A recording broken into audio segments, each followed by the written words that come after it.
There are 19 million war veterans living in the United States today. 19 million men and women who've lived extraordinary lives. 19 million stories worth telling. Stories about big wars and small gestures. These are the Americans who witnessed history.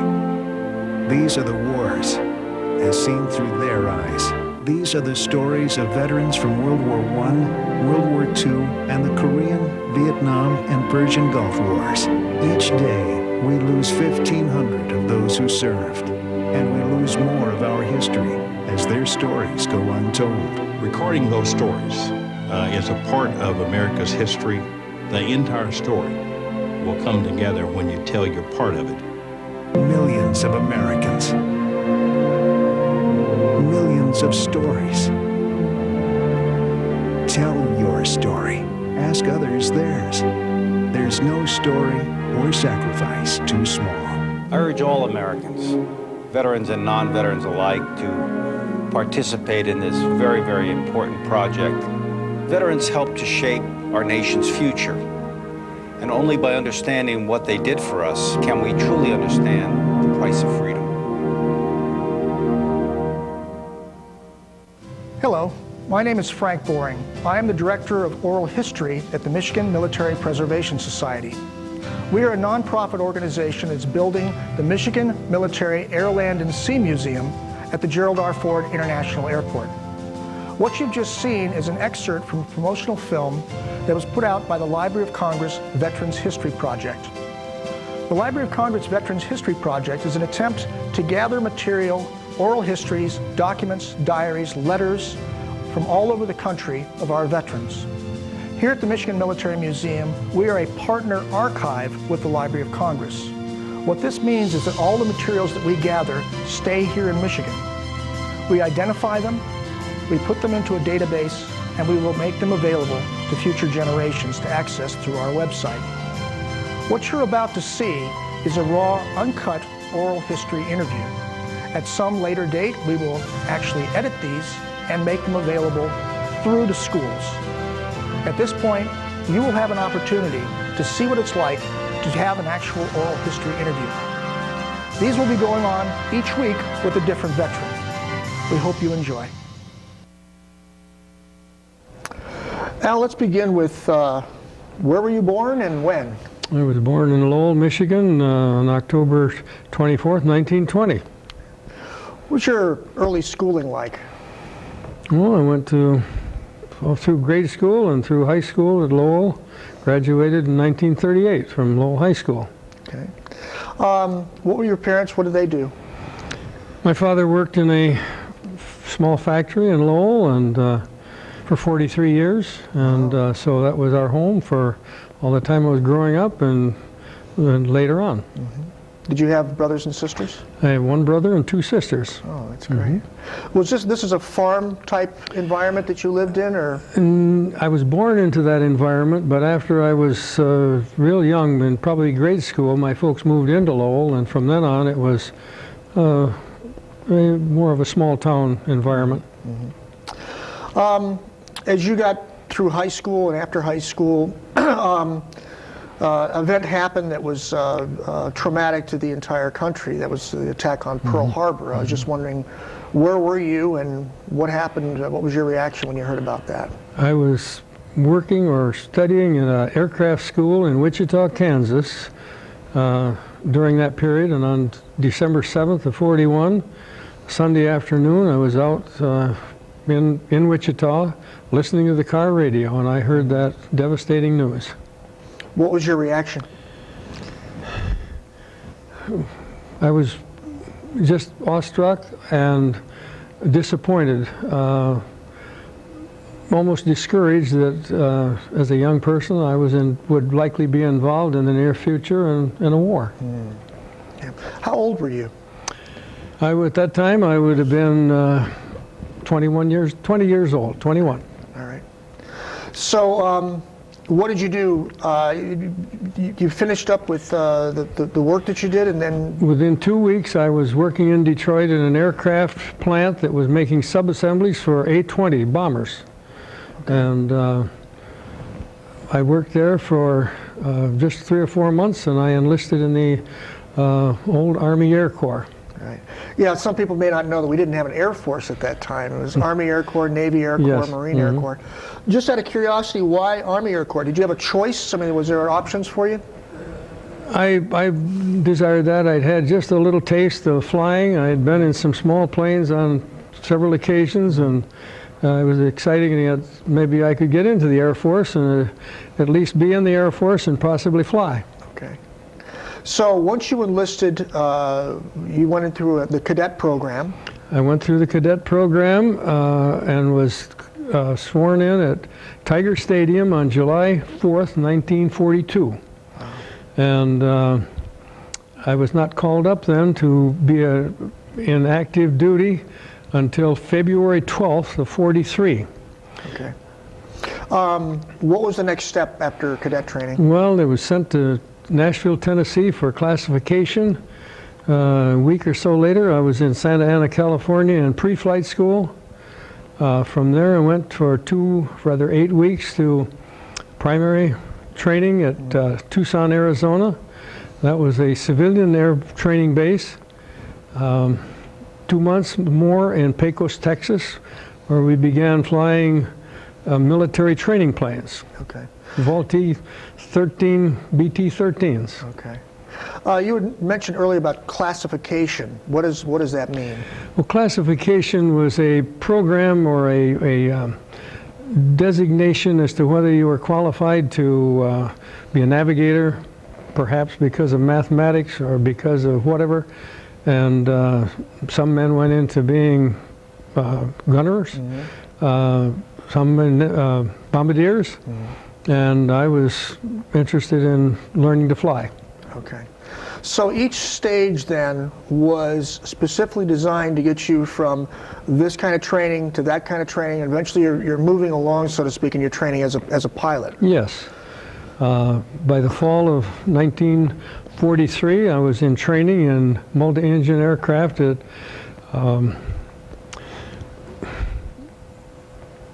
the air base just outside of Phoenix. Phoenix. You said multi-engine. What were the choices in terms of aircraft you could fly? The choices that we were offered, and that wasn't necessarily ensured that you were going to be that. Sure. But I applied for twin-engine training. What they called multi-training was usually 4-engine, but I was interested in either flying something like a P-38 or a B-25. Okay. And a P-38 was a single engine? No, that's twin-engine fighter plane, twin Okay. boom, and a rather unique airplane, and it would have been my choice, and I was fortunate enough to get that choice. Right. Some of these questions may seem like I'm stupid, but I want people to know what a P-38 is because they may not know. Not necessarily that I would know myself, but at any rate. So you ended up, as I understand it, flying the P-38s, and then you went to Santa Rosa in California. Yes. With the P-39s. The P-39s were basically a training plane that were phasing it out as a combat plane. And we did fly P-39s for about 6 weeks. Just to get cross-country flights and navigation and so on.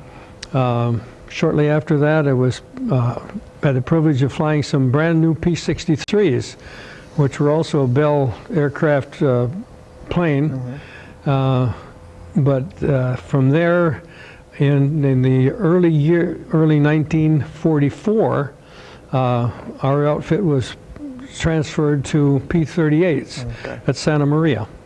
Now, let's get an idea of your outfit. What are we talking about in terms of numbers of men training?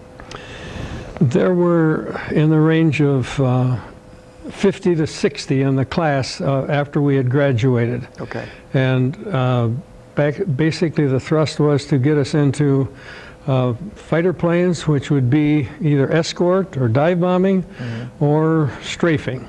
Okay. Now, were these guys from all over the country? Or? All over the country, California to New York. Okay.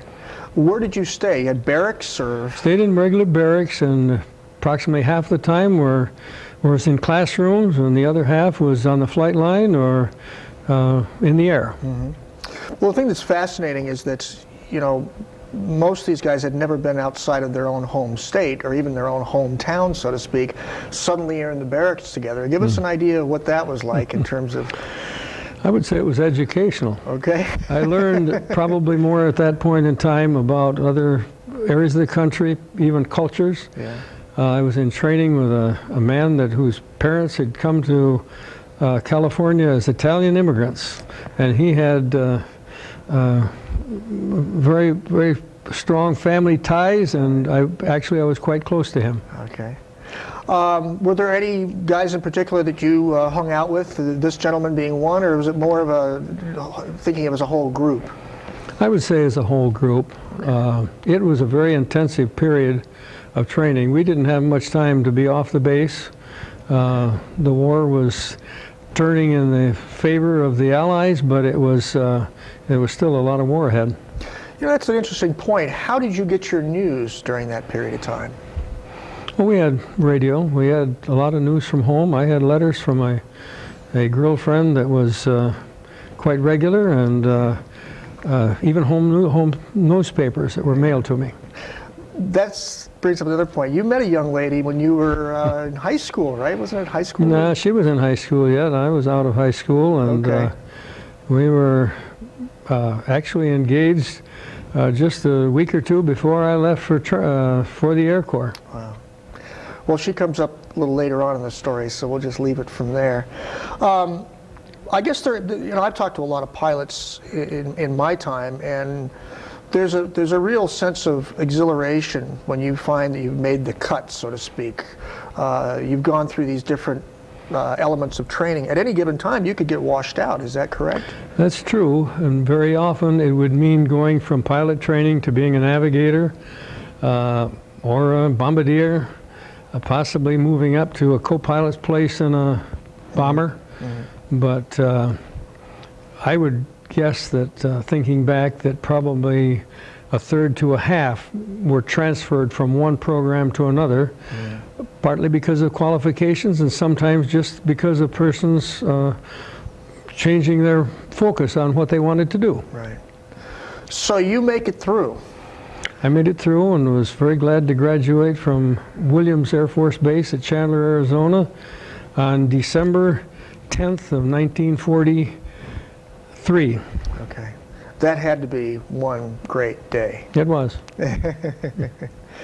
Did you throw your hats in the air or anything like that? I'm sure we did. I'm sure we did, but the interesting thing was that all of us were given a 10-day delayed en route. So I went home for about 7 days. First leave that I'd had in over a year, about a year, and that was very exciting. I guess proud as a peacock might come to mind. You're strutting around your girlfriend and your parents. You've made it as a pilot. That's wonderful. That's great. So after that, where did you go from there? What was the next step in your movement? I returned out to Santa Rosa, California for more training in combat type airplanes. They put us in some P-39s that were phasing out as regular combat planes, and they were using them as training planes. And I flew for about 6 weeks in P-39s, cross country and navigation, some high altitude, and a while later, for about 2 weeks, our squadron was allowed or encouraged to go to P-63s, which are a plane that was never used in combat by the United States, but other countries did use them. And it was a good experience. I realize that you were very young at this time, and I asked this question of every vet that I talked to. Did you have any inkling of what you were going to get into? Most of us expected, because of being on the West Coast, that we would be sent to the South Pacific. And in early May, we had orders to leave California and go cross-country to Newport News, where we boarded a Liberty ship to go to Algiers in North Africa. So we knew then we were on our way to the ETO. Yeah. Now, you were a unit? I mean, this is the same guys that you trained with also got onto the troop ship that went over? Or? They were a unit in the sense that they were all replacements to 2 or 3 different groups in Italy. So you would be scattered when you got there? We would be scattered. Okay, you're replacing ones that either got killed yes, or... and I lost track of all but probably 4 or 5 of the men that I had actually trained with. Okay. Including this Italian gentleman, I hope? Yes, he was not only my friend, but he was a tent mate. Oh, okay. In Foggia in Italy. Oh, okay. Outstanding. So you arrive in Algiers. From Algiers, you're now sent to Italy. Right. And give us an idea of what that was like. I mean, what did you see when you arrived there? Italy was, I would say, was cool. The part I was in was quite a lot like Michigan, but of course in the north there are a lot of mountains. The Army was still trying to take Rome when we were there. From our tents at night we could hear bombardment and probably artillery from when they were trying to take Rome. So that was my initiation to being in a battle zone. What were your first duties? What were you supposed to do? First duty was a gravy train. We, 17 of us, all new pilots, with a major, flew to Casablanca and picked with old P-38s, battle-weary Weir 38s, and we picked up brand new P-38s at Casablanca on the western African coast that had come in with transports. So we were in, 17 of us were in brand new P-38s that I recall the mechanic that checked me out, he said, well, you be careful of this plane because they cost the government $265,000. That brings up a good point. Did you, at this time, keep that aircraft, or did you fly other ones as well during that period? No, we flew those back to Foggia, and then they were checked out, getting battle ready, and I don't think that any of those were necessarily assigned, but once we were assigned to a plane, then that was our own plane. That was our plane to fly each time we went on a mission. Did you get a chance to do nose art or any kind of things that... I was not there long enough to get my plane, right, but okay. the name of the plane was the crew chief had put on there the name Kitty, and that was his girlfriend. Ah, okay. And he said anytime I wanted to either get a picture or some simile of my girlfriend, why, he'd change it. So what was your actual duties in terms of you were escorting, I take it? What were you supposed to be doing? Basically, our thrust was to fly escort missions for bombers who were going to Austria, to Hungary, to Slovakia. A few of them even went to other places in Poland and then went on to Russia, but I never went on a mission like that. Give us an idea of what these escort missions were like. I mean, were you talking about how many aircraft that you were flying cover, how many bombers? That varied from mission to mission. Okay. Some of them were probably no more than 20, 30, or 40 bombers and maybe half that many or nearly that many fighter planes as escort. But the one mission that I was most involved with, at least I struggled with in memory and remembering, that there were over 600 bombers on the day that I was shot down, over 200 fighter planes as escort. And this whole formation was attacked by over 200 German fighter planes. Well, without trying to sound too stupid, you're flying along, out of the sky comes Germans. What are you supposed to do? Well, the basic reason we were there was to protect the bombers, because the German planes were not so interested in the fighter planes. They were after the bombers because they were going to do the damage.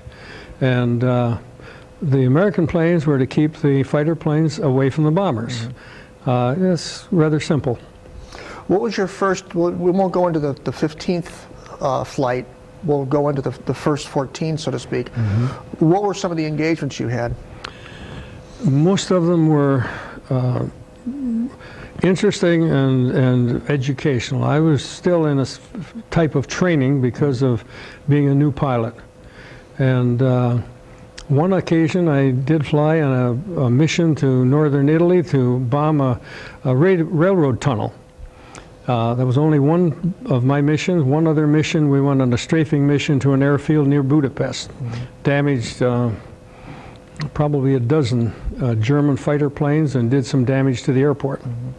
So you never actually got into aerial combat in terms of at that time, no. Okay. No. All right. Was in a couple other aerial dog fights, but never really any close combat in the 15 missions that I flew until this 15th mission. Right. So it's the day of the 15th mission. Let's start from, you get up in the morning and... Before daylight. Before daylight. What is the, let's walk through the procedure, if you will. The fighter plane base, the 82nd Fighter Group that I was in, was all by itself in a big airfield that the Germans had built. And we knew just from preliminary intelligence that the bombers were just going to leave, and we had to rendezvous with them shortly after daylight, or say 8 or 8:30 in the morning, and which meant the bombers, of course, were from other airfields, and we didn't know any of them, didn't see any of them until we rendezvoused, usually out over the Mediterranean. Okay. Are you in radio contact with the bombers? To my knowledge, no, but we were in radio contact with the flight leaders and the group leaders. Okay. We listened to them rather than talking with them. Right, right, I understand. So you're flying along now in formation with the bombers? In a sense, yes, but the bombers, of course, were considerably slower than the fighter planes. Sure. So they were on a steady course, and to maintain our position, we had to weave in a sort of a figure 8 over the bombers. After we got anywhere near would be combat zone. And we would weave back and forth, which was not only a means of keeping in step with the bombers, but it was also a way of being alert to where the German fighters might be. Yeah, one of the Flying Tigers that I interviewed said that you had to have a rubber neck. You had to be looking around all the time. Yes, that's a good description of what you were doing. So let's go to that moment where the battle begins. The bombers were just keep going. And first I heard on the radio was that there were boogies at about 11 o'clock, and they were moving toward the bombers. And the flight leader, who I was assigned to stay on his wing, went into combat mode. We dropped our belly tanks, turned the guns on, and for, I'm guessing 3 or 4 minutes, I didn't see a German plane. But after just 2 or 3 minutes, here was a group of 4 to 6 German Me-410s, and they separated just my flight leader and myself from the rest of the flight. I was obliged to follow the flight leader, and I know that I assumed that he had time to at least engage the German plane, but I didn't. And with outnumbered at least 4 to 2, I found myself all by myself, and within less than a minute, Me-410 coming from underneath set my oxygen and hydraulic system on fire. What happened next? P-38 is hard to get out of in flight, especially when you're going 300 or 350 miles an hour. But in training, we were taught that you roll it over and bail out. You could not bail out safely because of the horizontal stabilizer that was there to hit you. So I rolled the plane at least part way over, but I was in the cockpit that had quite a lot of flame in it. I was being burned, and I could not see very well, but I rolled it over at least pretty well upside down and bailed out. I've actually interviewed one other man who was in a burning cockpit. And he said at that moment he thought he was going to die. Was there any sense of... I don't think so. I think that the survival to live was such that I knew I had to get out, and I bailed out, but I was going way too fast. I would guess that I was going at least 300 miles an hour, which is too fast to bail out of a plane that didn't have an ejection seat. So, but I did bail out. And I remember stating or expressing myself in this, "Lord, help me." And the second expression was that I can remember was, "Judy, I'll be all right." And that was a nickname that I had used for my girlfriend for a long time, and within a minute I had passed out. I knew I was in a parachute, I could hear combat around me, but I passed out from the burns and broken back that somehow I obtained getting out of the plane. Did you have any idea where you were in terms of the territory below you? I assumed that we were over Austria because we had been told that that's where the bombers were going. But I actually was 40 to 50 miles east of there, over a little country called Slovakia that was part of the Czechoslovak Republic. So the cockpit is burning. You flip the airplane over. You're struggling to get out. Somehow you get out. You pass out, but your parachute apparently opened. Parachute opened, and I knew it was open. Okay. And what happened next? I was probably 6,000 to 8,000 feet in the air, unconscious, and I remember nothing except hearing someone on the ground saying the word morphine. What I didn't know at the time, of course, until several days later, that I had landed on a house in a little town called Pezinok in Slovakia, a block and a half from a fire station where they had some emergency equipment.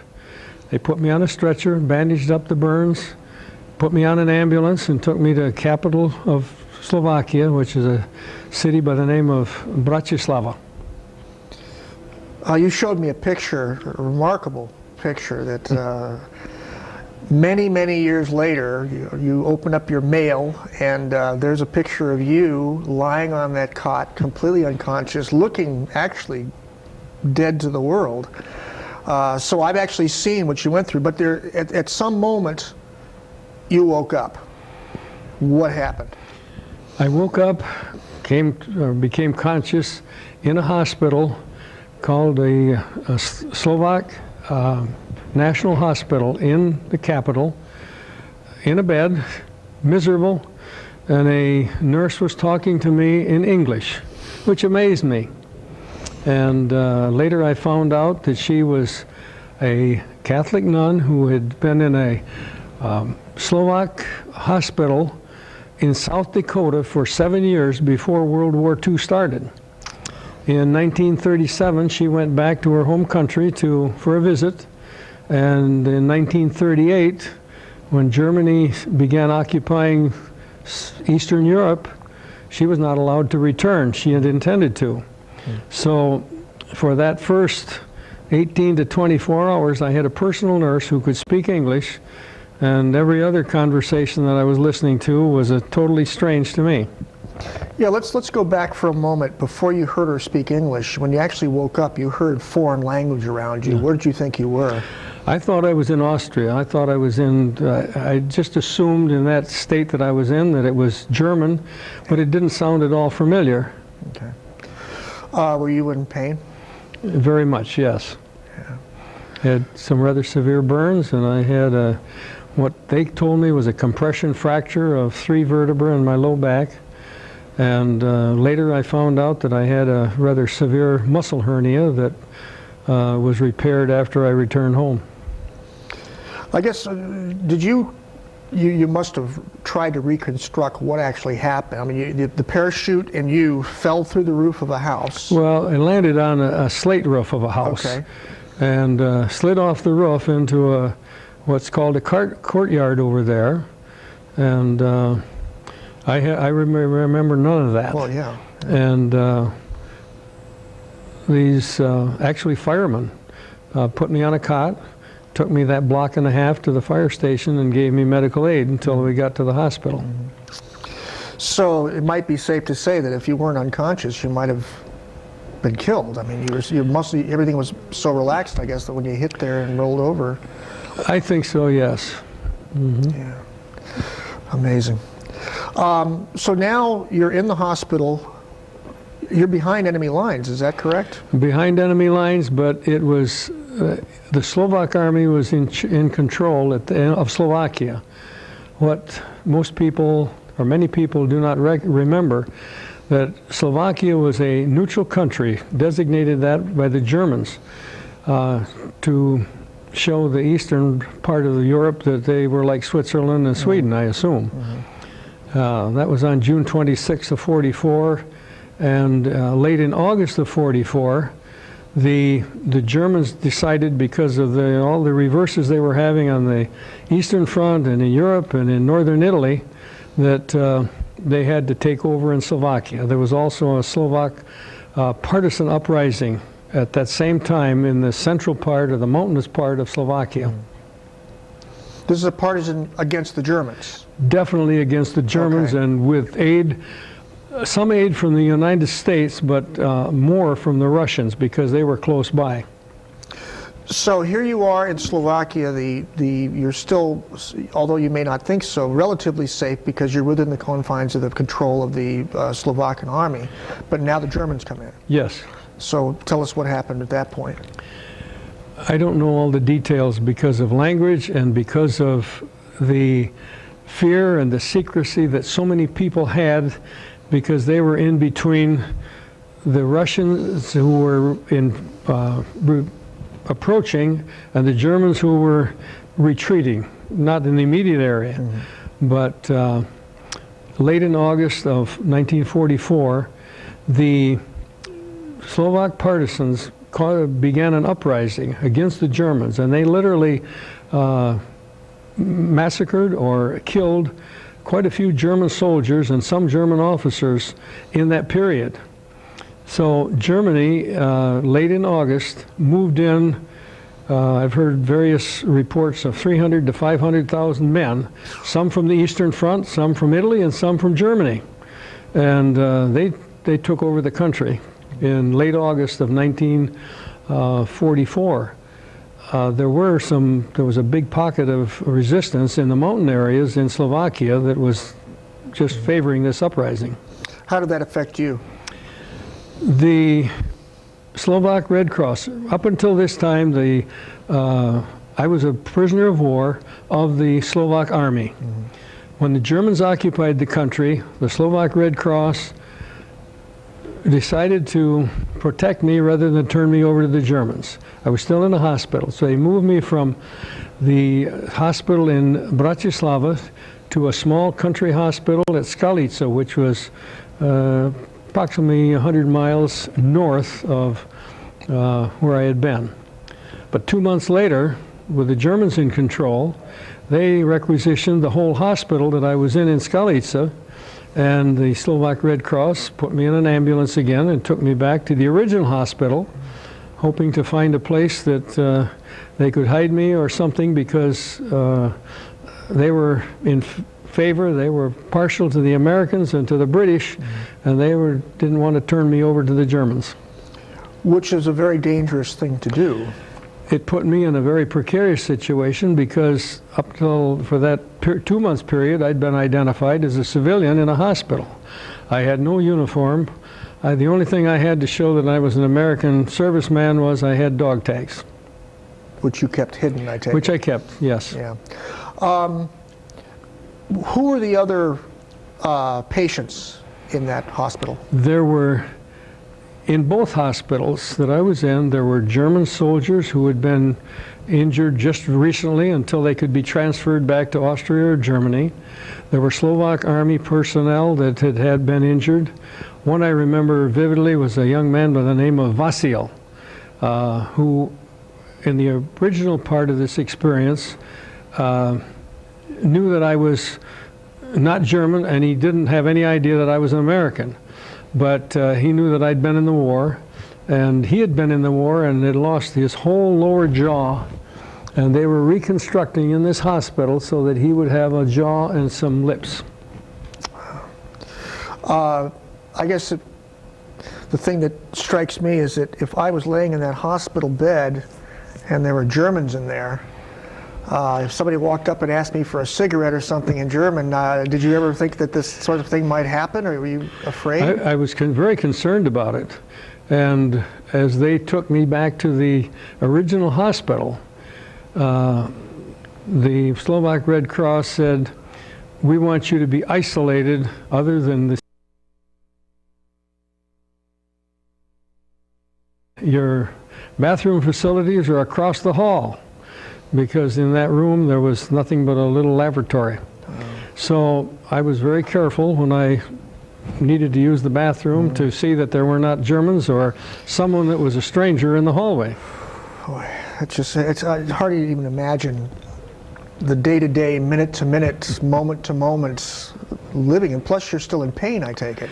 Well, by that time, this would have been in December and actually January of 1945, and I was very ambulatory, wearing civilian clothes, hoping that somehow there would be a resolution either to the war or to my circumstance so I could get out from where I was being, in a sense, held. Yeah. You know, another interesting point is that while you were in training and even when you were going into battle, you had letters from home, you had some news of the outside. Did you have any idea what was going on outside of your immediate hospital area in terms of the war and what was going on? Yes, because there were several occasions where someone that was never named but would say, "Would you like to listen to BBC tonight?"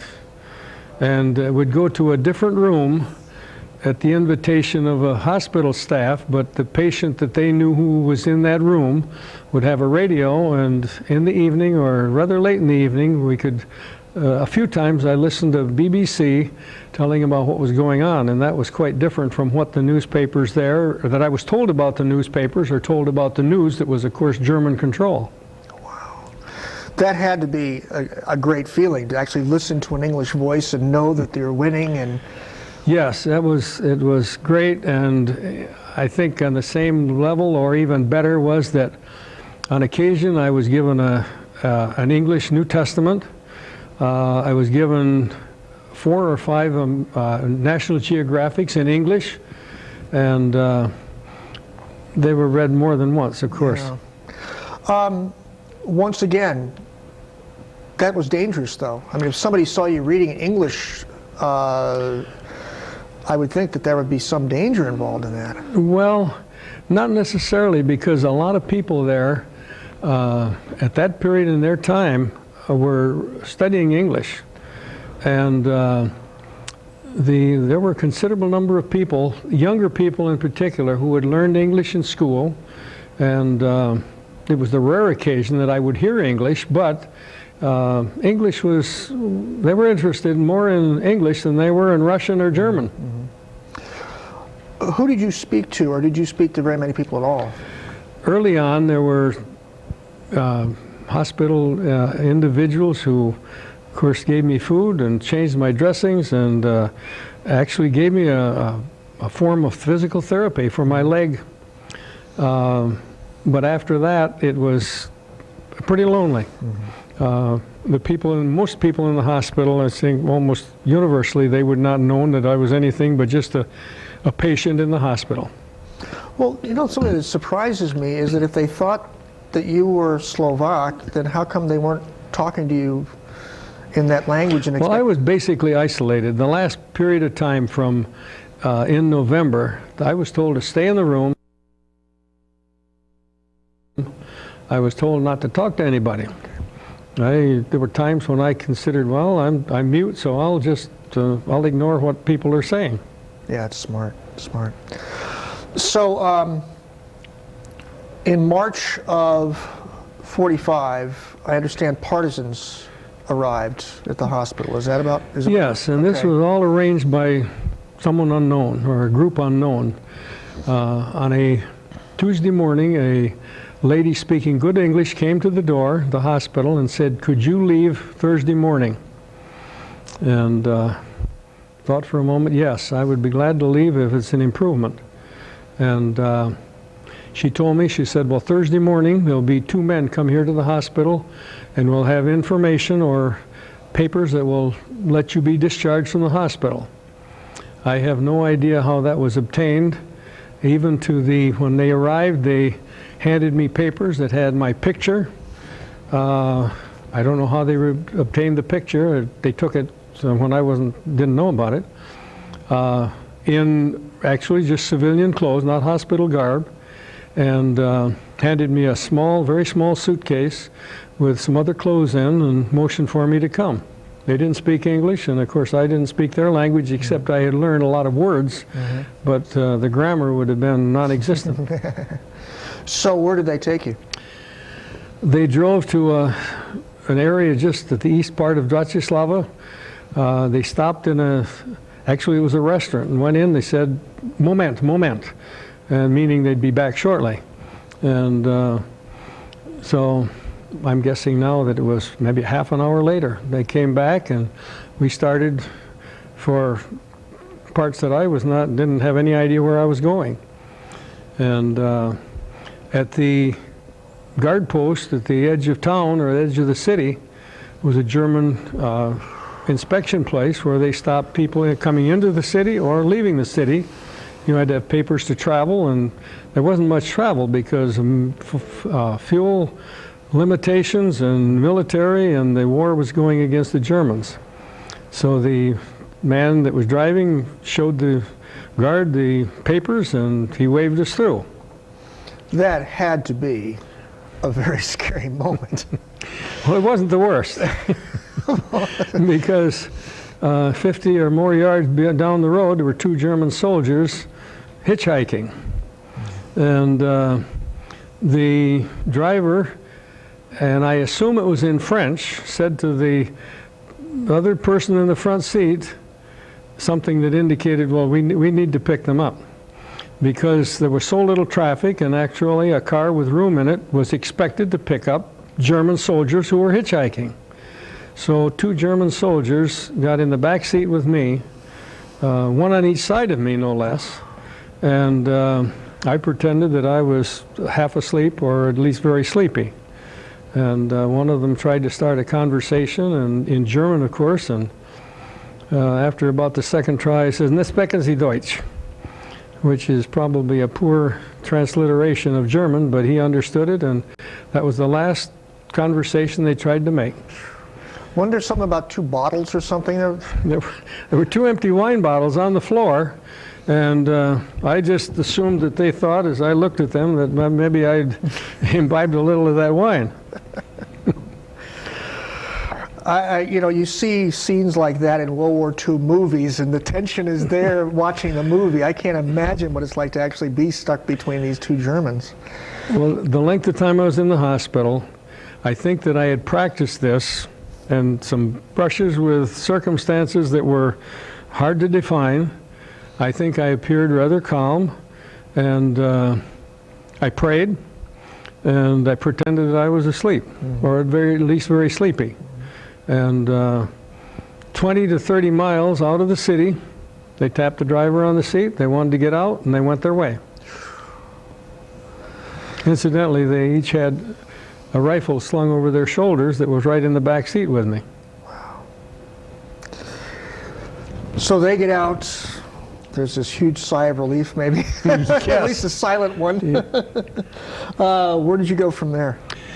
They took me through a city, small city by the name of Topolchany, that just drove through the city and drove through a couple other small towns. It was getting to late in the afternoon by that time. They took me to a house in a little town by the name of Zavada, and I learned that later. And they just very informally turned me over to an older man in a home at the edge of this little town of perhaps a couple dozen homes. And he invited me in and gave me a snack that evening and showed me where I could sleep upstairs. And the next morning he said, "Come on," or "Kommen Sie."